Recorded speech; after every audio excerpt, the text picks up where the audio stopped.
This is Angel Bueno from the One Soul podcast. To be like Christ is to grow in virtue.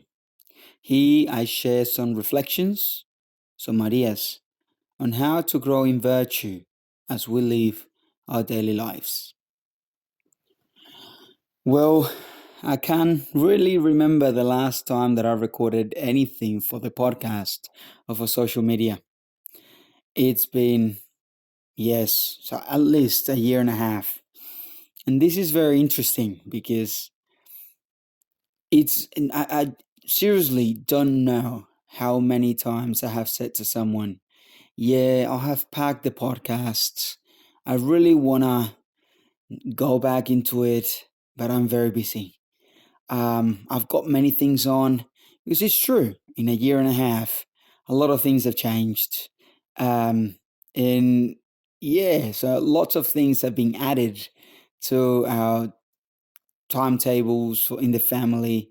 Then in the last year and a half, well, we've had another baby. We're five now, well, plus the parents, so seven in total.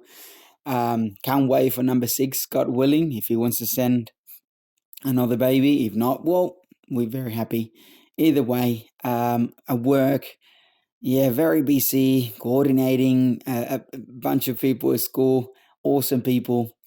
And then as well supporting the parish, supporting the diocese, the same time that I need to develop myself professionally, introducing new things at school. And this is my example. Then my wife, of course, so we started homeschooling a couple of years ago, and now this year, well, the second one is being homeschooled, and the oldest is about to turn 7. She's not 7 yet, right? Then she does affirmation. She does talks with her friends in order to for herself and for her friends to get to know Jesus. So yeah, so like, and then the family, the friends, so many important, beautiful things relating to God, relating to others, relating to ourselves. So going back to what I was saying before, how many times I have said to people in this year and a half that I need to go back to the podcast. And there is always an excuse on top of how busy I think, and I need to say I think I am, because I think every person would know someone that is busier. So that means there is always a possibility of doing a bit more. Of course, there is one danger, and we need to acknowledge that. That is the fact that we can burn out, that we can exceed, and we need to exceed what we're capable of, right? But really, if we act sensibly and we order our lives, there is always something else to add to our lives. Because I don't think, and you probably could reflect on this as well, is there a time in your life, don't count holidays, okay? In holidays, we're a bit more flexible. But is there a time in your life in which you didn't think, and here is the word again, think, that you were not busy? When someone came and suggested something extra, that you didn't say, wow, I've got a lot on. Maybe you added that thing, or maybe you said, no, maybe another time. Um, I personally, I, I don't know the last time that I didn't feel busy, too occupied with so many things. And that was before I got married. I was on my own trying to find a job here in Australia. And and now it's the same. But if something now is, it's like I've stretched myself. So I hope you guys understand what I mean here. And it's more, I'm putting here a self reflection. I'm using this first podcast back to reflect on the virtue of the good use of time. The good use of time is a virtue. And I think, at least speaking for myself, that to say that I am too busy is an excuse.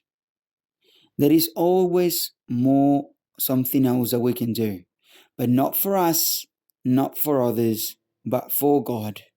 And when we do things for God, it's like, it's not that we divide ourselves and then, or we forcefully stretched ourselves.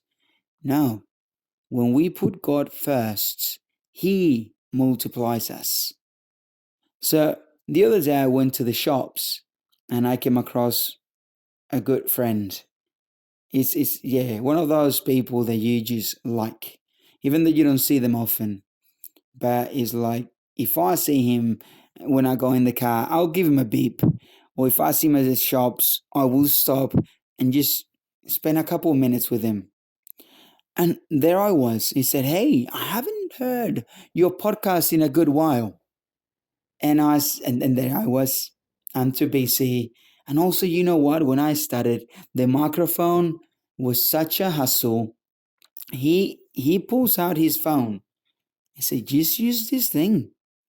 Is it like the phone? I said, "Yeah, mate. The phones have very good quality these days. Just use your phone." So pretty much whatever I said to him, he would suggest a way that would defeat my excuse. And that I took to prayer. We are there with our ambitions. Not just 3 days ago, we were talking how the Pharisees were too stuck in traditions, in doing things the way they are meant to be. They weren't flexible. And that, together with that conversation at the shops, it hit me.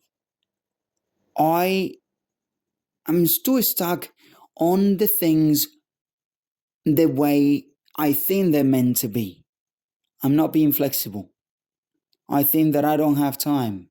I don't think the graces of God can allow me to stretch myself in a natural way. So, how to do this? By taking things to prayer. Just like me in the last year and a half, I think there's been many things that we have left behind. And there is 3 areas that we need to evaluate. Let's say 4 areas. The first one, our area with God. What else can I do for Him? If we think that our times is ours, then we will not have time for anything. Instead, if we, as we all know in theory, believe that everything we have is God's, even our time. Just remember, if God wanted, our life would end right now. Our time would end in this instant. But He doesn't. So He's gifting us every second that we have. So acknowledging now together that all our time is God's. What else can we add into our busy, with inverted commas, life for Him? The second thing, for our families.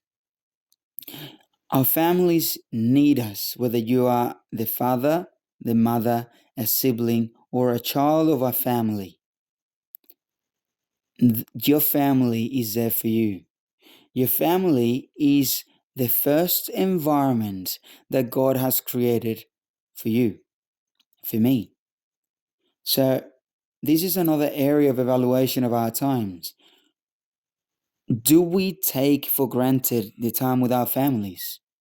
Or we genuinely know that they are our first apostolate, our first area of friendship, our first area of love, at the same time that when we love God?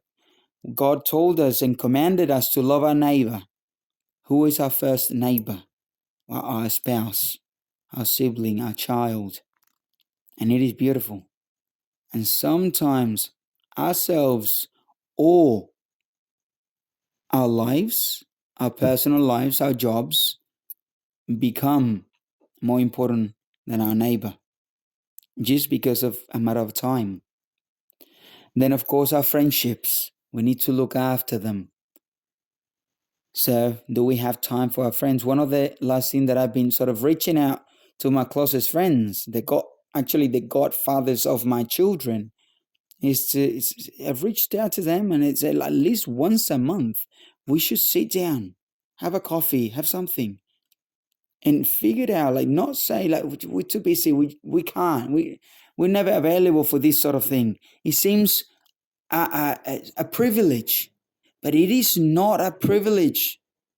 We can be too stuck in the way things are meant to be. We're busy, we work, we go home, we spend some time with the family, we're to rest. Where there is always a time. So how much time do we waste in things that are not important? There is always, through the graces of God, with prayer, there is always time for a good coffee and a good conversation. And lastly, for our jobs, we were created to work. So how can we develop? What else can we introduce our lives that will help us to serve society?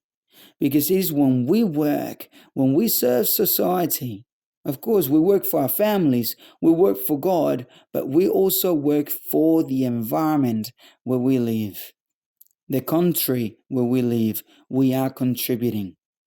And sometimes we could get stuck in doing what we do.